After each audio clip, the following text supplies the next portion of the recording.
Fellow American patriots, I come to you today to let you know that your government cannot overpower you, and that you as the people hold your own fate and your way of life in the palm of your hands.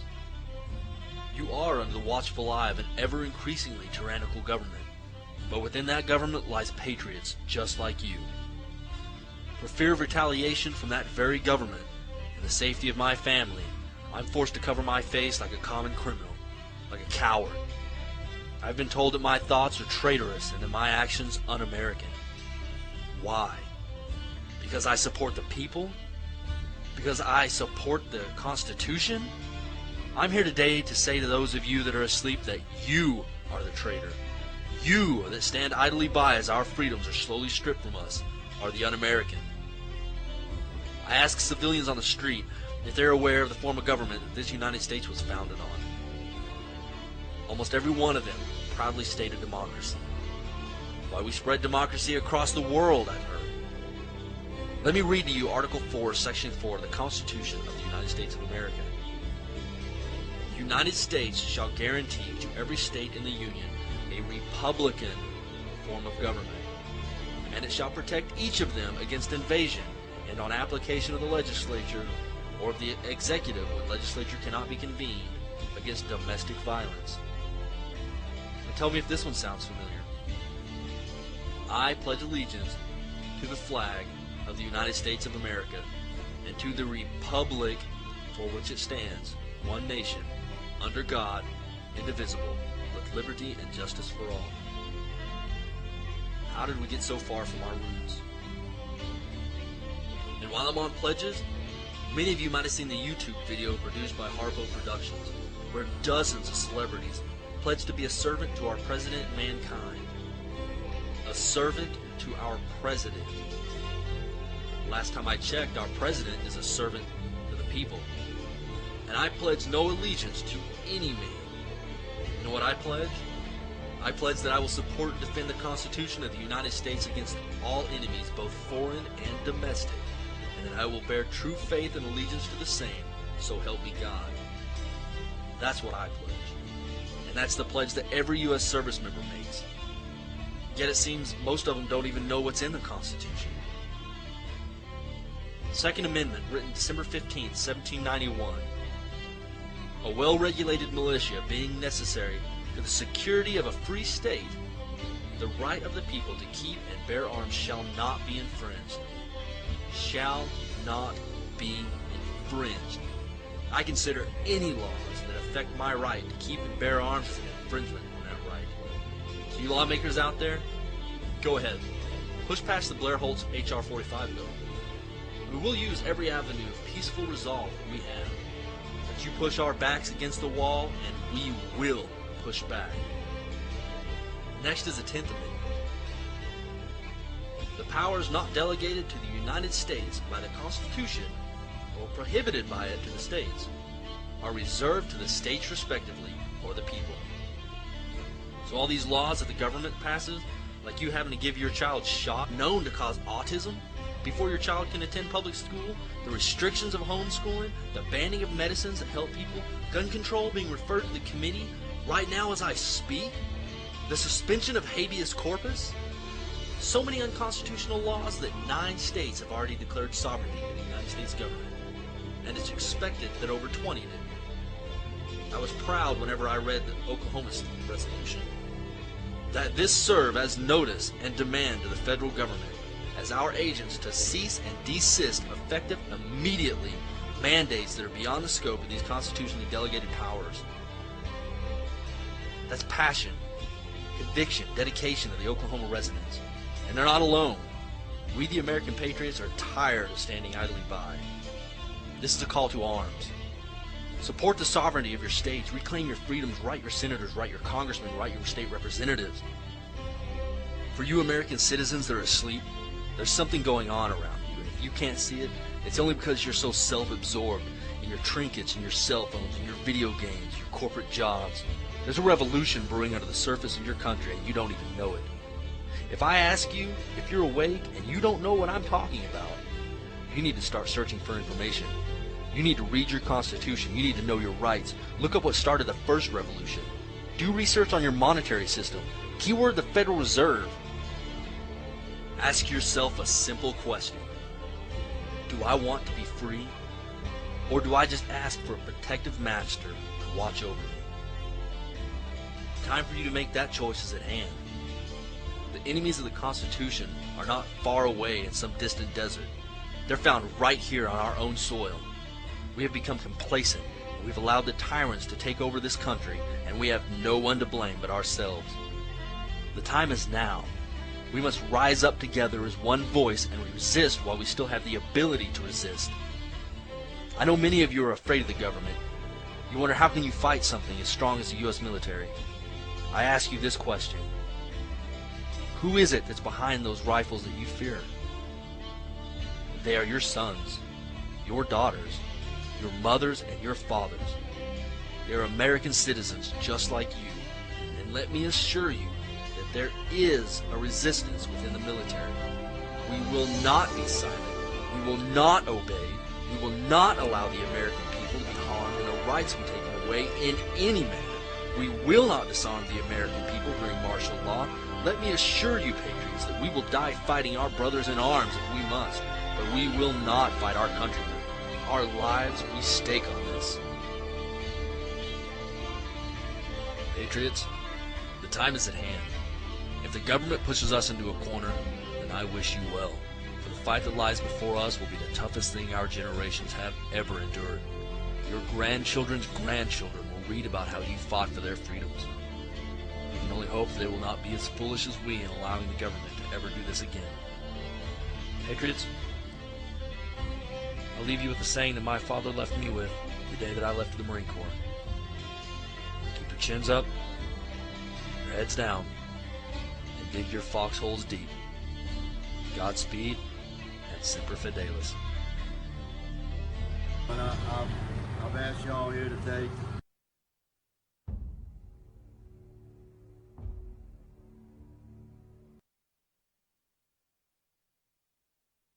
I have a prepared statement, and then I'm happy to take questions. Yeah, good.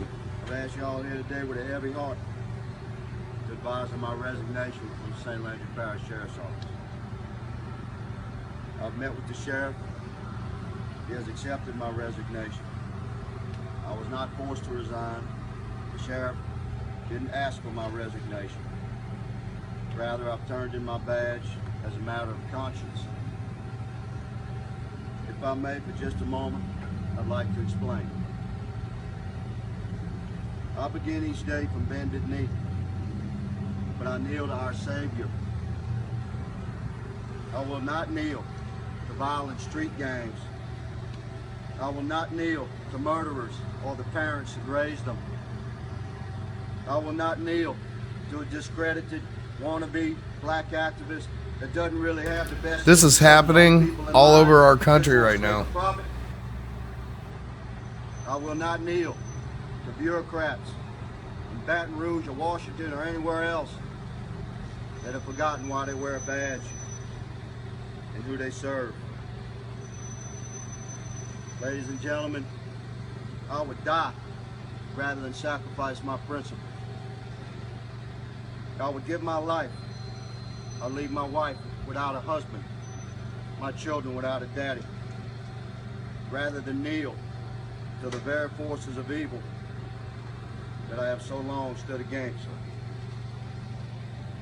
So if I would sacrifice my life for my principle, surely you understand I must sacrifice my job. It saddens me that I feel compelled to do so because I love my sheriff. I admire my sheriff. I respect him. He's a good man with a good heart. Although I take a bullet for my sheriff, although I'd stand with him against any peril, I cannot abide by his current orders.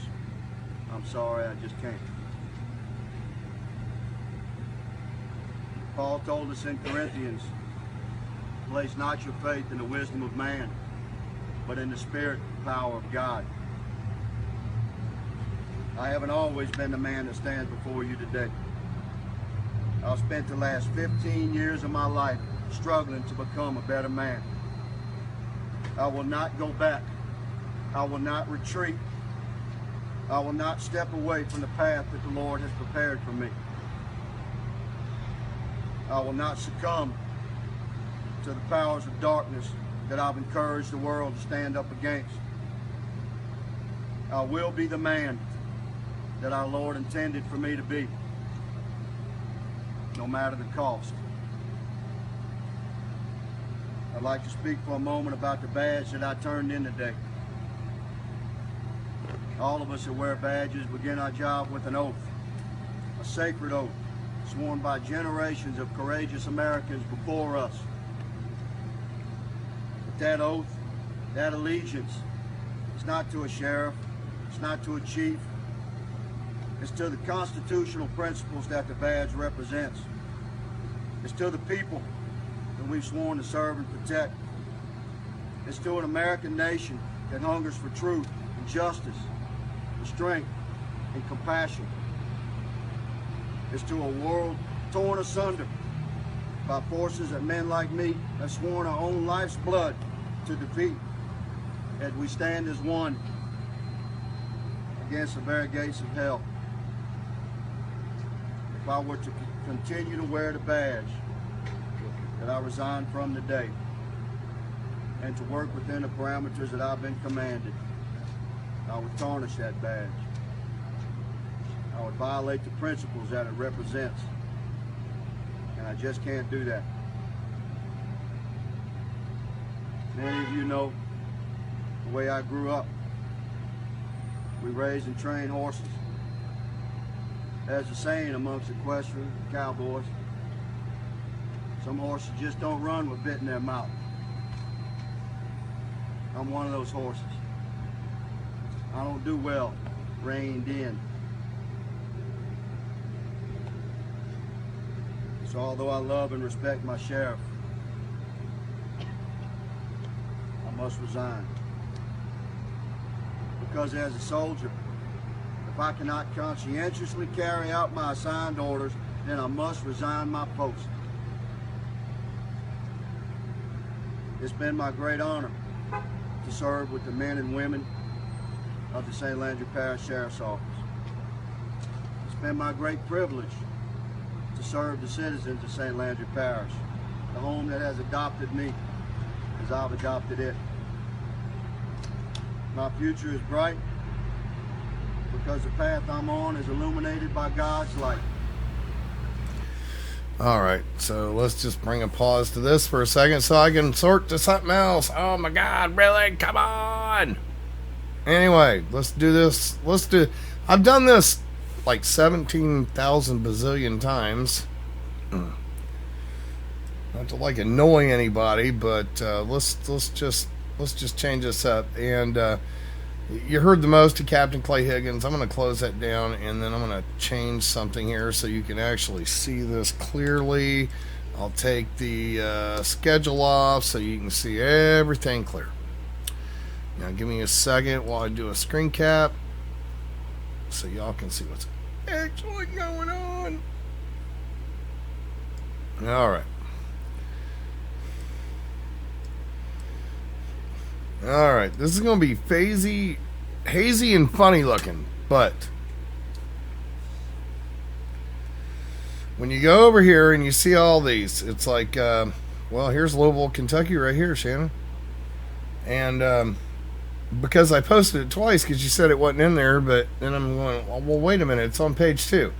Over here in the corner, right here, in these tiny letters, 46 topics, page 1 and 2, page 2. So if I click page 2 and I go down here, Louisville is in here. Where did I put it? It was in here a minute ago. Yeah, here it is, Louisville, Kentucky rally. They're all in here. I don't know if you guys are having some caching issues or not, but they're all in there. There's just a lot of them now. Yesterday there were 4. Today there are 46.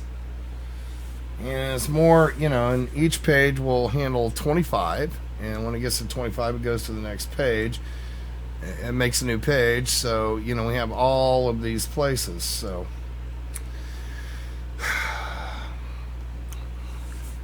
Not barking at Shannon, but please, guys, when you stop me from doing what I'm trying to do to go do tech support on stuff, then I'm not doing what I'm supposed to be doing up here. And then I get all confused, and then I get irritated and agitated, and I've been agitated all day anyway. Weather's changing, all my joints are on fire.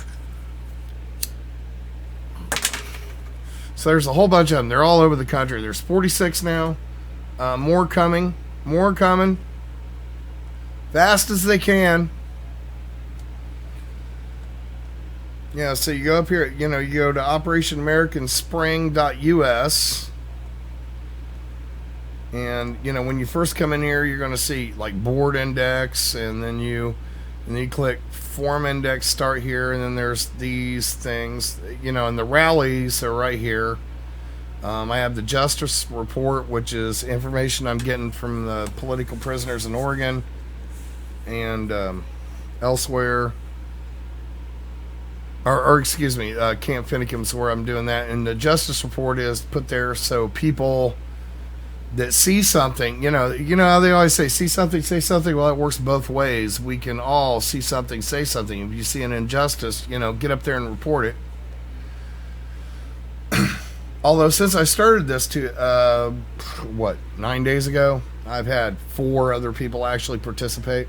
That's always the problem. You can't get people to actually to participate in a damn thing. Not really. Which is going to lead to why I actually went on air.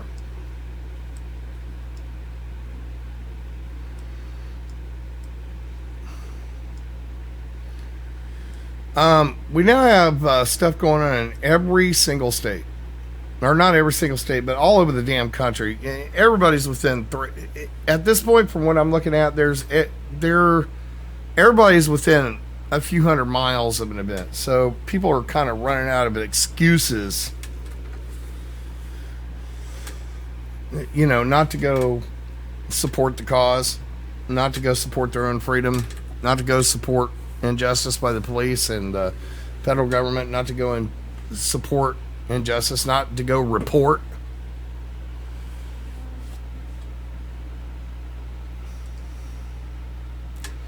And now here we are, just a few days, and now it just seems like now I got to figure out a way to put all this together with everybody all over the country in a minute, which ain't going to happen. So I hope some of these people out there at all these events are doing their own live streams, and then I can kind of jump back and forth or whatever.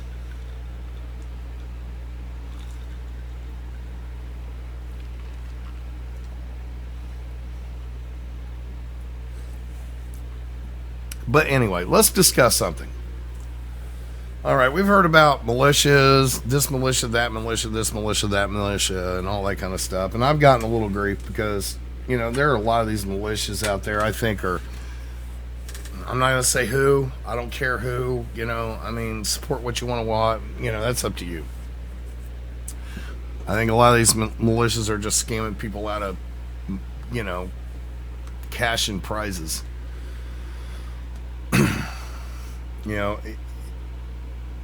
So far, at this point, of every actual militia I've ever worked with, or I've ever visited, I have yet to find one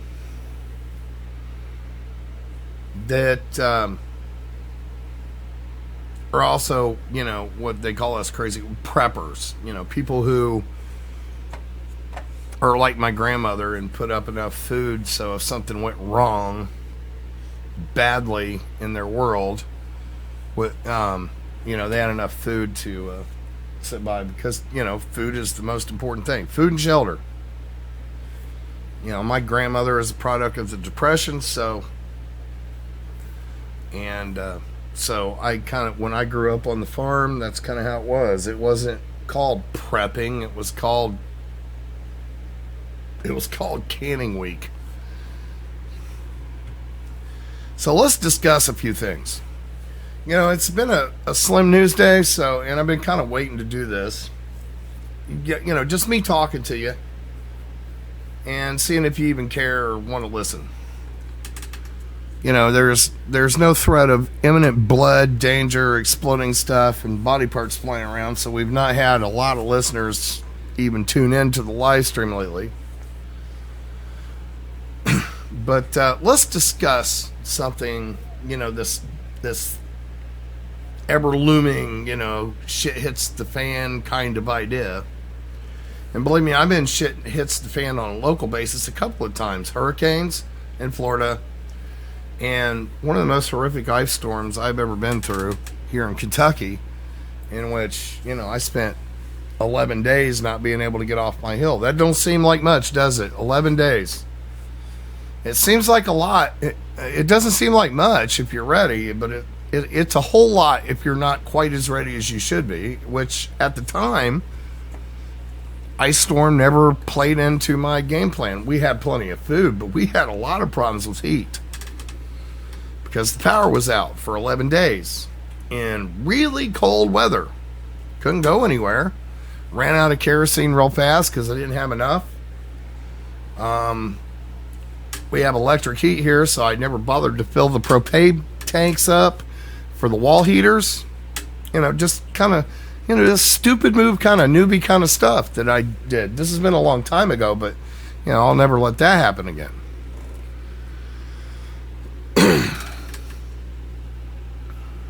And no, I'm not going to run a camera. And, every time I run a camera, people spend all the time talking about my camera. But anyway, so let's just discuss some of these things on a very clear basis. So shit hits the fan, regional, national, global, whatever. Doesn't even really matter. Let's just kind of discuss that kind of stuff. Or I'm going to discuss it, and then if you want to call in after this, you're welcome to.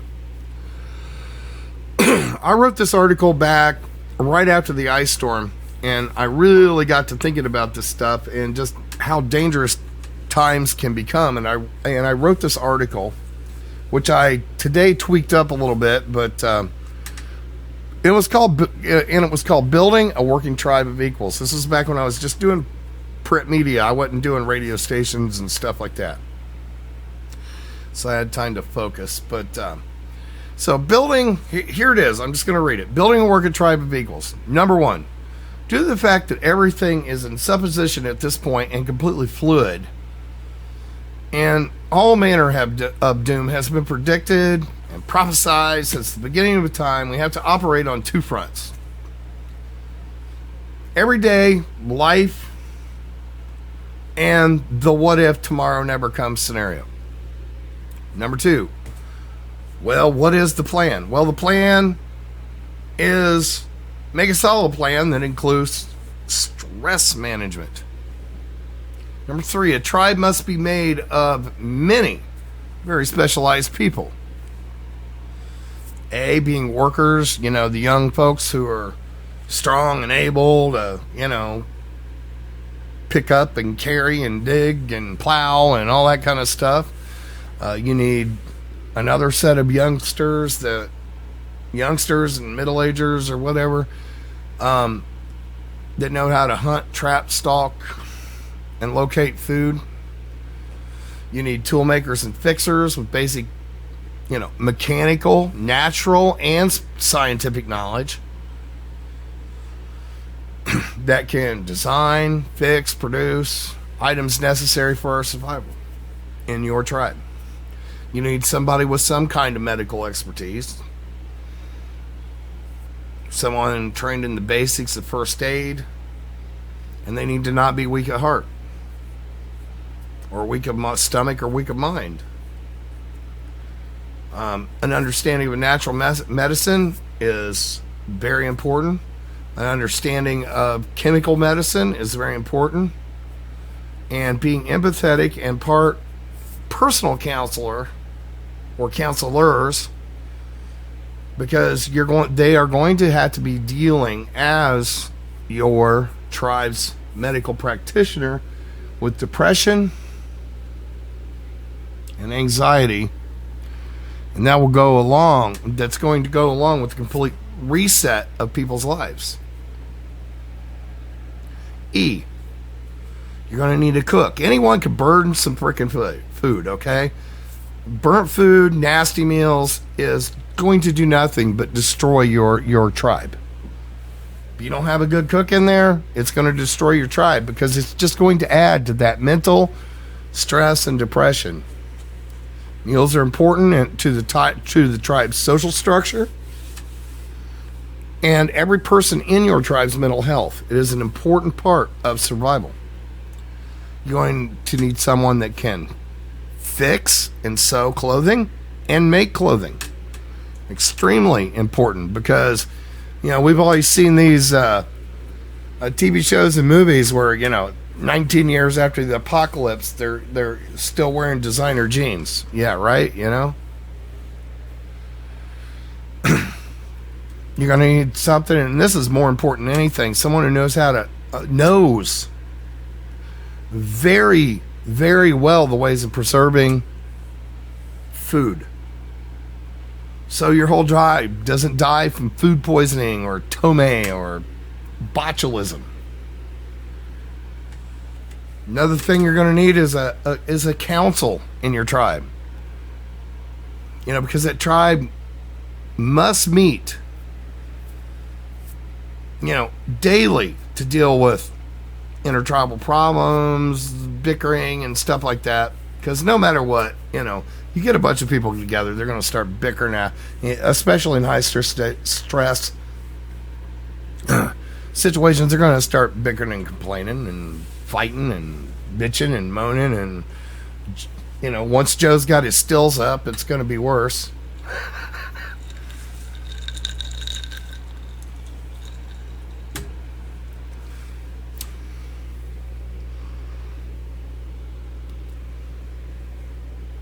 Because, intertribal squabbles can end any possibility of your tribe surviving. I guarantee you. Your tribe needs something resembling a constitution, a written and agreed upon list of rules and stuff. People think that anarchy is cool, but there has to be rules.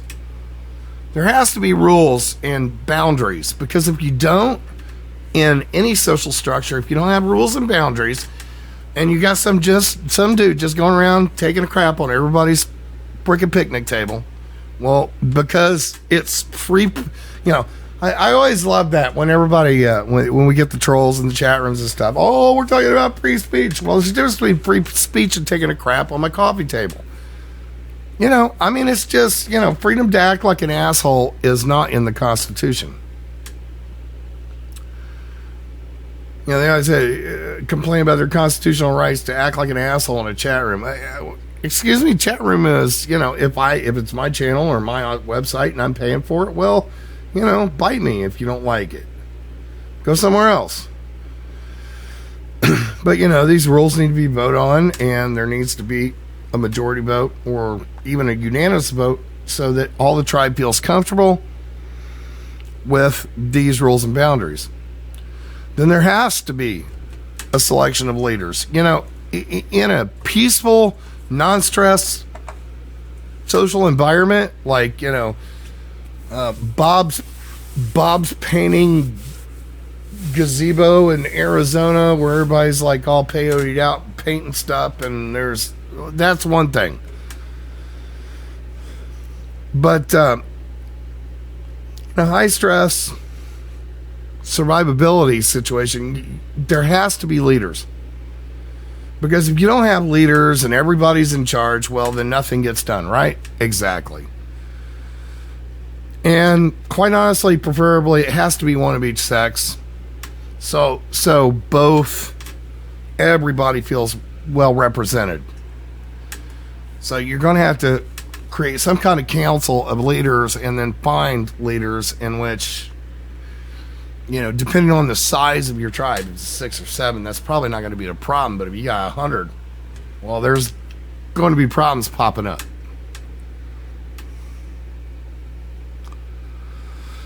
So, you just need to do that, because if you don't, It's just, and you don't have people that are just going to make the important decisions, because important decisions sometimes have to be made fast. Not, you don't have time for a vote. Important decisions have to be made fast.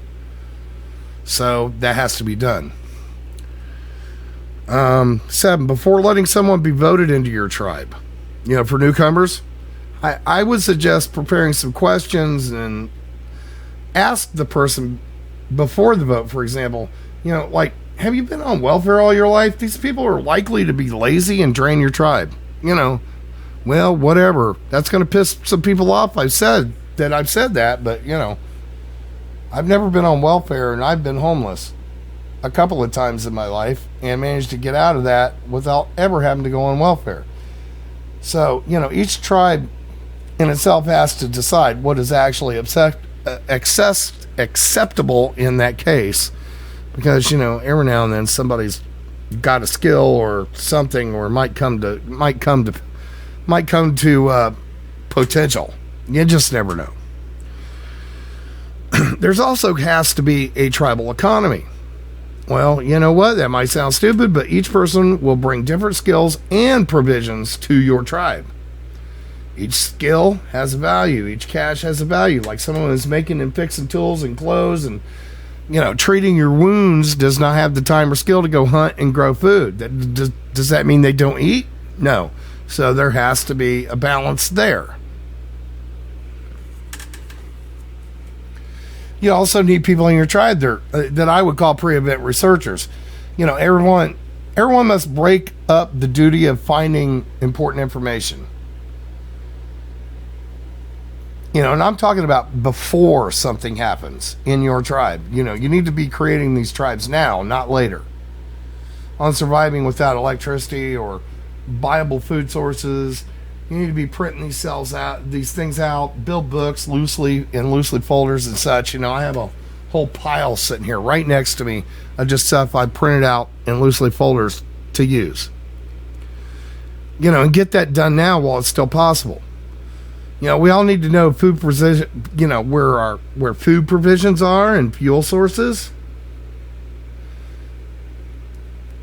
So many forget there are a lot of other things they might need in an electric and transportation-free world. For example, ropes, tarps, guns, ammo, arrows, bows, traps, snares, waxed thread, needles, medical supplies, bandages, toilet paper, feminine supplies, antibiotics, like fish mocks. You can get fish mocks. You can order basically the same thing as amoxicillin over Amazon, and it's called fish mocks. It's the same damn thing as amoxicillin in the same damn dose, and it's all made by the same damn people. They just call it fish mocks. Bleach, alcohol still supplies, peroxide, soap, towels, lists. The list goes on forever. We could just think about that for a year and never come to the end of the list. And of course, you're going to need a dry, cool, critter-free place to stockpile all this stuff. Critters are destructive. They'll ruin everything you have quickly.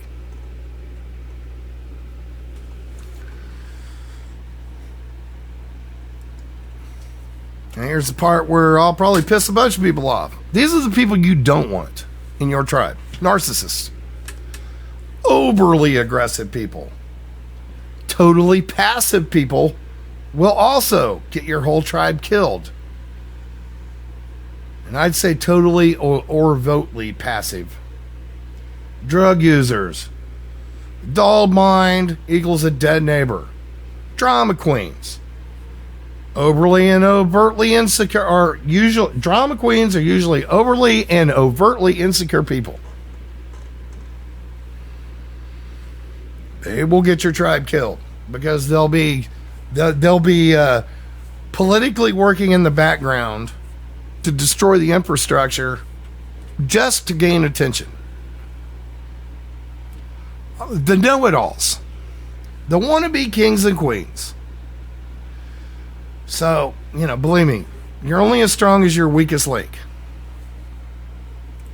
Now, we're just going to call this pre-event education. Say, okay, so we're talking about today.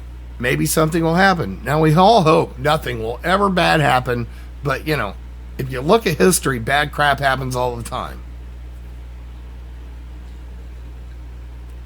So, you know, just in your area, which plants in your area are edible and which ones are not?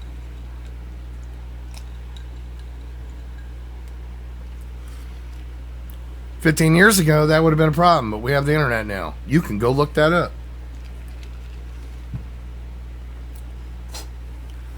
Another good skill is how to make a good charcoal-based water filtration system to clean drinking water.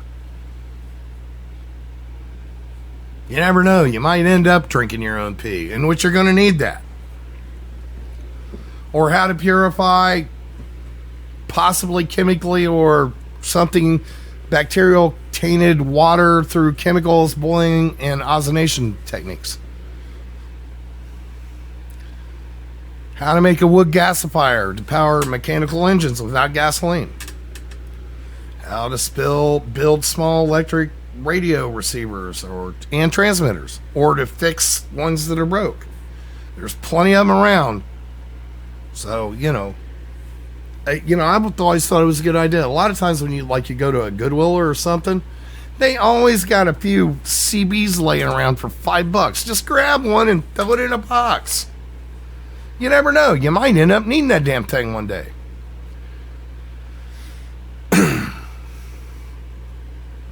How to weld metal. Now, you know, if we don't have electricity, we're not going to be welding metal, but you can still braise metal using propane, and I'm sure there'll be a lot of propane tanks floating around if you buy some and keep them handy. You know, measure, just take a day and measure what your individual water intake is. That tells you how much water you need in a day. Even if you skimp, like say, just figure out what your water use a day is just in drinking and cooking. Not washing and showering and all that stuff. All right, and then multiply that times 2 years.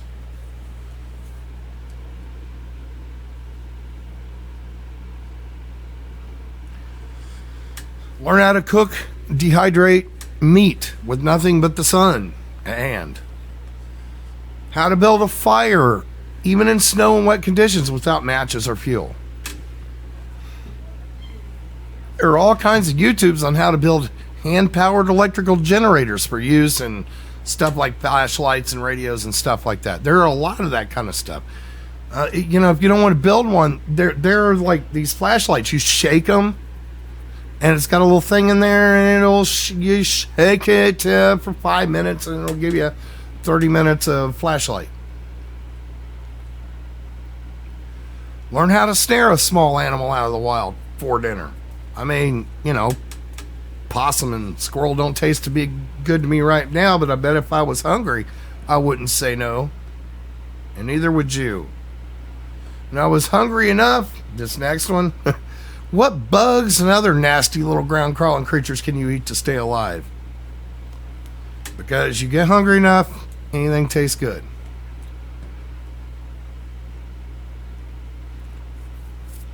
How to make a compass by using a needle and a water and a leaf. A bowl of water, a leaf, and a needle. So you can navigate a little bit. How to germinate a seed for planting. How to make homemade solar panels. Look it up on Google or on YouTube. You can make homemade solar panels really cheap. You know, and you don't have to make them now, but you could have all the stuff for later. But if you make them now, you'll have the electric to use your soldering iron and make it a lot easier on yourself. How to make your own fishing hooks.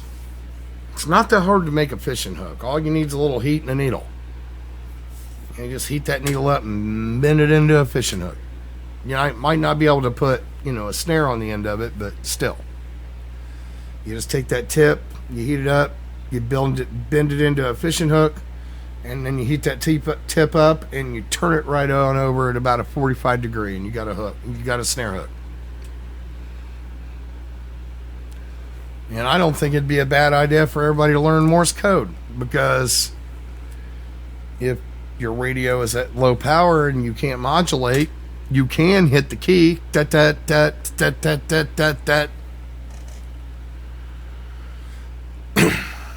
Now, there's also the coping situation in a crappy situation, and you need to be prepared to deal with those. I mean, let's just think about this. Assuming that you got either a major cataclysmic event, it could be local, like a hurricane or a massive tornado outbreak, which is not unheard of now, locally, nationally, or global events that will basically alter the way human existence goes on for some time. I mean, there are various, disaster scenarios that you're going to run into, along with the probabilities of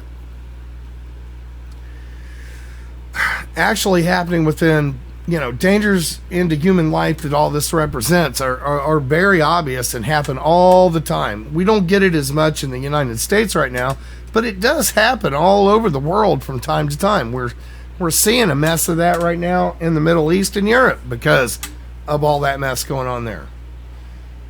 We've heard people talk about shifting magnetic poles and brown dwarfs whipping by the Earth and rogue asteroid attacks, or super solar storms and cosmic rays and whatever. I find, personally, I find it more logical to see natural world economy breakdowns, total social infrastructure breakdowns, civil war. I mean, the list goes on. Everybody's got their own thing they think is going to, be the end all that is all. But, if there's, like, say, an EMP, which I think is a high possibility, could come from China or North Korea. Everybody's getting these rockets now. So what? The end of electricity and first world food distribution operations will have on life as we know it is going to be insane. How could we possibly prepare for the public mass hysteria and martial law that's going to go down? If you live in a city, you're screwed. You need to be having a get out plan, because people are going to go insane, and all semblance of any civilized behavior will break down in a minute. It'll be a complete and total thing of the past.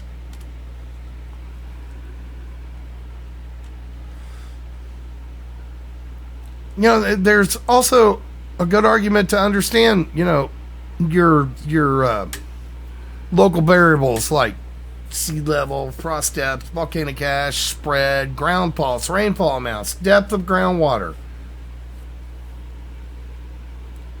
And make those prioritizations, and in what, in my own country, in North America, what locations, provide the highest probable likelihood of survival, and get yourself set up with at least a go-to place, depending on these possible disaster or just bad scenarios, locally, globally, nationally, whatever.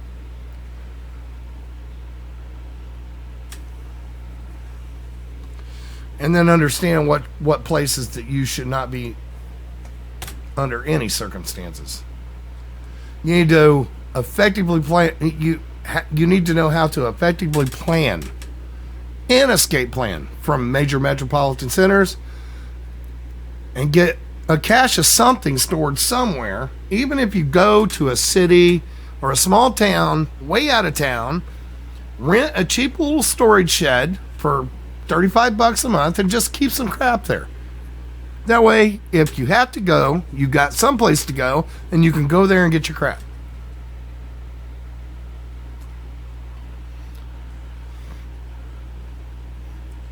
Learn how to preserve what supplies and food stores you have. Dehydrating is the best. Canning is a good bug-in thing, but dehydrating is a bug-out thing. That's when you got to put something on your back and go.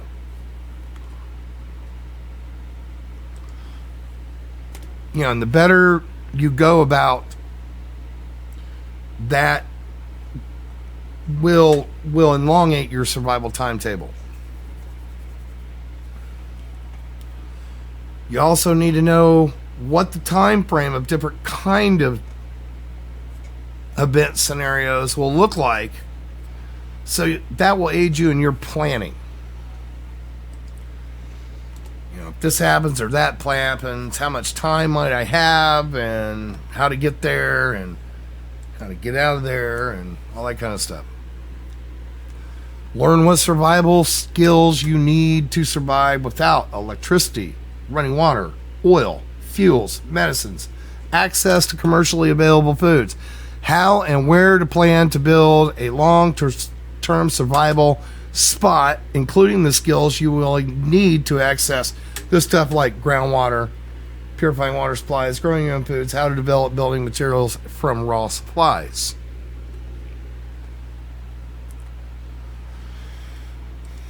Now, of course, let's just suppose it's all over. You got to your place. There is a stage 2, and it's called healing. Let's get better. And it's called stage 2. It's called planning for an actual real future. You may not have a smartphone and the internet, but you may have built a tribe, a small community, or even a large community of people that are getting along within your own community. And assuming you've gotten to this point and you had all the skills and all your friends had the skills in the first few months without the electricity and the running water and all the other realities of current life are gone in this post world, now you need to turn your attention fully to long-term survival, because you're going to run out of those cans of beans really fast. Everybody thinks those cans of beans are going to last a long time, and all them dried beans are going to last a long time. They're not going to last very long at all. So now you need to find your area and figure out how to set up things like sustainable farming, livestock, hunting patterns, accessing even geoheat, thermal heat sources and other techniques. That'll all be critical to long-term survival once all that initial craziness is past.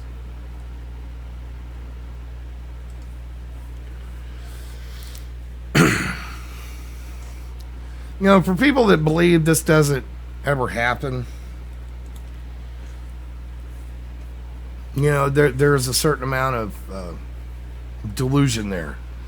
The Genome Project, which checked the genome of a huge portion of the world, determined that every person on this earth can be traced to an original mitochondrial DNA person, bunch of folks, beginning from a very small gene pool of 292 women. And this was not too long ago. About 25,000 years ago. And they were all from a small pocket in the west coast of Africa. So, just going out on a limb, let's say that mankind had reached a technological point equal or greater than our own as we are right now. And there is quite a bit of evidence that that is possible. And there was a similar or sort of great disaster that came. That means that of all the people on the planet at that time, only these few, let's say they were evenly balanced, 500 or so people survived to continue on the human race. I mean, that's pretty scary odds. There's archaeological anomalies that have been dug up all over the planet that make no sense. They get buried in museums. And because they really don't have a way to classify these objects, sometimes they just throw them in the trash. But regardless, everything you see around you, except things, made up of rock and gold and exotic metals and stuff like that, will rot, rust, and dissolve. You put a 57 Ford in the yard, it's probably gone now here in 2016. You know, and even the other stuff, the rock gold dissolves and changes, you know, given enough time. So don't fool yourself, man. Shit happens on a regular schedule on this earth. It might not be the schedule within your lifetime, which is the most important lifetime ever in history.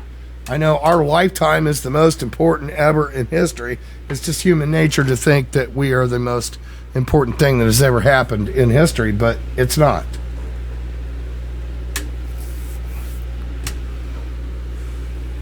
You know, but, you know, we also must plan for even small things, violent outbreaks and revolutionary activity around the world. It's just, you know, it's just the way it works. And then there's the worst part of it all. The Hercule facts. You know, in a bad disaster, once you don't have medical or infrastructure, people are going to die. People that you love are going to die. It will affect your mental health. And it is one of the greatest benefits of a tribe is them supporting each other through personal and hurtful times. You know, I mean, there may even come a time when you have to help someone pass. You understand what I'm saying? Was injured or sick beyond all repair, and you can't just let them suffer and let them continue in great misery. Only the mentally strong will survive. I guess that's just Darwin's point. So you must make sure you know the people in your tribe are, who they are. Me, a lot of people hate me for this exact statement I'm going to make. I personally test everyone I know. Find their breaking and trigger points and how much it takes to make them mad and get sulky and violent and cry and bitch and complain and moan and whine. But it's the only way to know who you're dealing with. Ever. You don't know the lines, the cross lines, the people you're dealing with. You're going to find those cross lines at the most critical moments, which might mean you both end up dead. Like I said, it's made me hated by many people over the years, but it's also gotten those weak-minded people out of my orbit and made me realize who I don't want in my tribe. I will not and never find myself in a situation that I get dragged under by a person who freaks or panics or runs away and hides to the point that it endangers my tribe or myself. So that's about all I got today. There's really thin on news, so I just thought I'd go ahead and read that. Well, I did more than read it, but elaborated on something I wrote more for myself than anything a long time ago. Nobody's tried to call in, so I'm going to assume nobody's going to. So I'm going to jump off air here for a bit. We'll probably be back with David here in about an hour and a half. So you guys have a good night, and we may be back here in an hour and a half. Peace out.